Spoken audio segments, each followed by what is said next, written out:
వచ్చేసింది ఆది శ్రావణం షాపింగ్ అంతటికి అతిపెద్ద కేజీ సేల్ తో పాటు up to 61% off 1+1 offers, combo offers ఇంకా మరెన్నో. CMR shopping mall. Fee reimbursement బకాయిలను విడుదల చేయాలని కోరుతూ బీసీ విద్యార్థి సంఘం నాయకులు హైదరాబాద్ కలెక్టరేట్ ను ముట్టడించారు.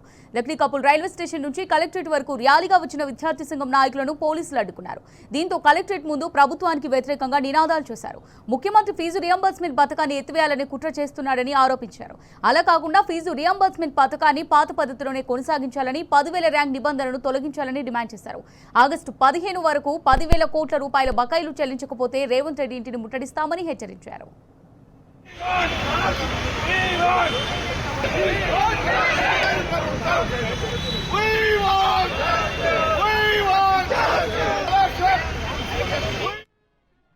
లక్షల మంది విద్యార్థులకు 3 సంవత్సరాలు అవుతుంది, ఒక్క రూపాయి కూడా ఇస్తలేడు రేవంత్ రెడ్డి.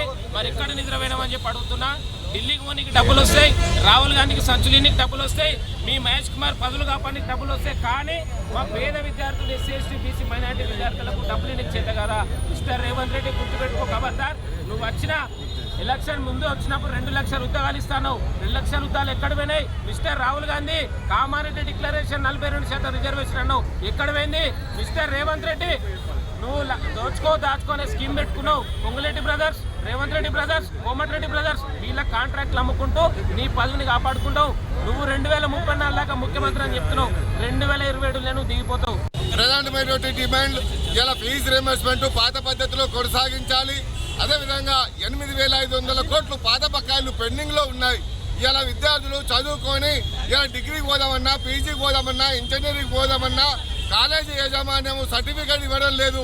అదేవిధంగా చదువుకుని తర్వాత డిగ్రీ పీజీ కంప్లీట్ అయినాక ఉద్యోగాలకు వెళ్ళాలంటే కాలేజీ యాజమాన్యం సర్టిఫికేట్లు ఇవ్వలేక పిల్లలు నరగోసపడుతున్నారు, ఇబ్బందులకు గురవుతున్నారు, నానా బాధలు పడుతున్నారు. ఇలా తల్లిదండ్రులు కూడా పుస్తక తాకట్లు పెట్టి డబ్బులు ఫీజులు కట్టలేక చాలా బాధలు పడుతున్నారు. రాష్ట్ర వ్యాప్తంగా ఈ ప్రభుత్వం వచ్చి 34 నెలలు గడుస్తున్నా కానీ మొన్ననేమో 200 కోట్లేమో మేము కృష్ణన్న దీక్ష చేసినందుకు, అదేవిధంగా ర్యాలీలు, రాస్తారోకలు 3 ఏళ్ల నుంచి ఎన్నో ర్యాలీలు, ఎన్నో రాస్తారోకలు, ఎన్నో ధర్నాలు, ఉద్యమాలు చేస్తుంటే రాష్ట్ర ప్రభుత్వం 8,500 కోట్ల రూపాయలు ఫీజు రియంబర్స్మెంట్ బకాయిలు మిగిలినాయి.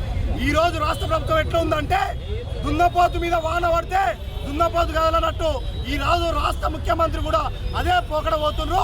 ముఖ్యమంత్రి గారు మేము మిమ్మల్ని గౌరవిస్తున్నాము, మీకు ఒకటే చెప్తున్నాం, మా విద్యార్థుల ఫీజు రియంబర్స్మెంట్ మాకు ఇవ్వండి, మీకు గౌరవిస్తాం బరాబర్ చెప్తున్నాం. మేము నీకు హెచ్చరిస్తా ఉన్నాం, నువ్వు మారి పిల్లల ఫీజు రియంబర్స్మెంట్ విడుదల చేయి.